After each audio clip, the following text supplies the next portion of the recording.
ગુજરાતમાં ફરી એકવાર દારૂબંધીના લીરે લીરા ઉઠ્યા છે। કચ્છના માંડવી બીચનો વિડીયો સોશિયલ મીડિયામાં વાયરલ થઈ રહ્યો છે।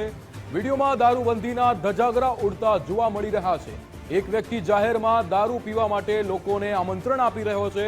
યુવકની એક્ટિવા પર દારૂ બિયરની બોટલ પણ જોવા મળી રહી છે। માંડવી બીચ પર દારૂ ન પીધો તો શું કર્યું તેવી જાહેરાતો કરવામાં આવી રહી છે।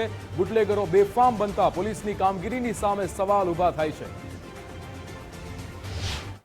दारू न पीते तो शू करो आई जाओ दारू लो भाई आई जाओ मानवी बीच आवे ने दारू न पीते तो शू करो आई जाओ दारू लो भाई आई जाओ मानवी बीच आवे ने दारू न पीते तो शू करो आई जाओ दारू लो भाई आई जाओ मानवी बीच आवे ने दारू न पीते तो शू करो आई जाओ।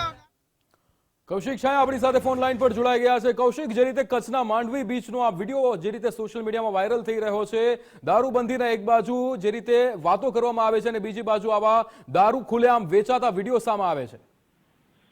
જી ચોક્કસથી માંડવી બીચનો એક વિડીયો વાયરલ થયો છે અને વિડીયોમાં દારૂબંધીના ધજાગરા ઉડતા જોવા મળી રહ્યા છે। એક વ્યક્તિ જાહેરમાં દારૂ પીવા માટે લોકોને આમંત્રણ આપી રહ્યો છે। યુવકની એક્ટિવા પર દારૂ બિયરની બોટલો પણ જોવા મળી રહી છે। માંડવી બીચ પર દારૂ ન પીતો તો શું કર્યું તેવી જાહેરાતો પણ આ યુવક કરી રહ્યો છે। સોશિયલ મીડિયામાં આ વિડીયો વાયરલ થઈ રહ્યો છે અને બુટલેગરો બેફામ બનતા પોલીસની કામગીરી સામે પણ અનેક સવાલો ઉભા થવા પામ્યા છે। છેલ્લા લાંબા સમયથી જોવા જઈએ તો માંડવી શહેરમાં દારૂબંધીના ધજાગરા ઉડતા હોય તેવો તાલ અહીં જોવા મળી રહ્યો છે। કાયદો વ્યવસ્થાની પરિસ્થિતિ પણ અત્યારે બગડી રહી છે તે પણ એક હકીકત છે। ત્યારે આવા બુટલેગરો સામે ક્યારે કાર્યવાહી થશે તે એક સવાલ લોકોના મુખે ચર્ચાઈ રહ્યો છે। જી બિલકુલ કૌશિક, સમગ્ર માહિતી સાથે જોડાવા બદલ આપનો આભાર।